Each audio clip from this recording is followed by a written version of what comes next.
All right. Hey everybody, welcome to the T. I'm your host Chauncey Anderson. And I'm your co-host, Mayaka Anderson. Hey, we just wanted to come live to you guys real quick about some of the most important things that are going on in today's election midterm cycle. Yeah, we have been seeing a lot of different kind of activities on Instagram. Some are a little confusing, whether they want you to get out there and vote or not vote. We just wanted to talk about a little bit about the differences of voting. It's not just about the Democratic and Republican race. There are a lot of things on your local and state ballots that need to be addressed that affect you, your neighborhood, and your wallets directly. So we don't want you to get out there and get caught up in the hype of just the Democrats and the Republicans. There are life-changing issues on your ballots. So make sure that you go over those issues and know what's going on in your neighborhood. Exactly.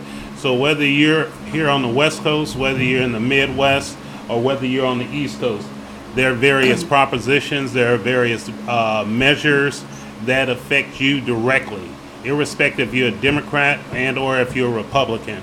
This is at the local level. The midterms are not presidential elections. I mean, we have our former president, Barack Obama, that's out there campaigning. Yes. We have our current president, Trump, who's out there campaigning. They're trying to get those seats both at the governor and also at the Congress, at the local level. Those are the men and women at our legislative level, both the House and the Senate, who will be making decisions for us. Those in the black community, those in the Jewish community, those in the Hispanic community, those in the white community. It's all important. We just want to let you guys know that, hey, we voted. I think we voted on November 1st or on the 31st, one of the two. Took our dog Zuri for a walk, took our ballots, and we dropped them in and we voted. We find that it's very important for all generations.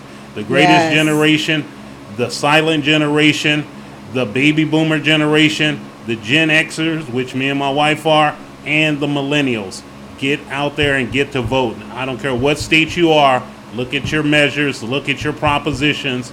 They are very, very important. And for those of you that feel that your vote isn't important, if not, they wouldn't be working so hard. Truly. But once you vote, don't stop there. Make sure that you go to your council city meetings. Yes. Make sure you go to PTA boards, whether you have children or not, because all children in the black community are our children. Make sure you get out there and you have a response. And once you vote your congressman in and the person you voted in got your vote and they got in there, make sure they hold true to the promises they made you. If not, grab your boys, grab your girls, your church members, whatever. You have the right to go pound on some doors. You have the right to make telephone calls and email messages. Let them know that you will not give up your vote for nothing. It's not going to continue to be the same old and the same old in the black community. It's time for us to demand what we want.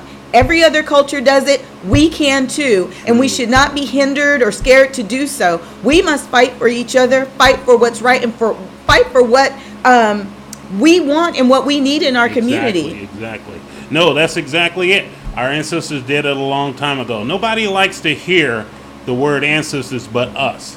Our ancestors, when they fought and they bled and they were over here in indentured servitude and they came out from being slaves, the 13th, 14th, 15th Amendments, those amendments were for us, our ancestors being newly freed slaves.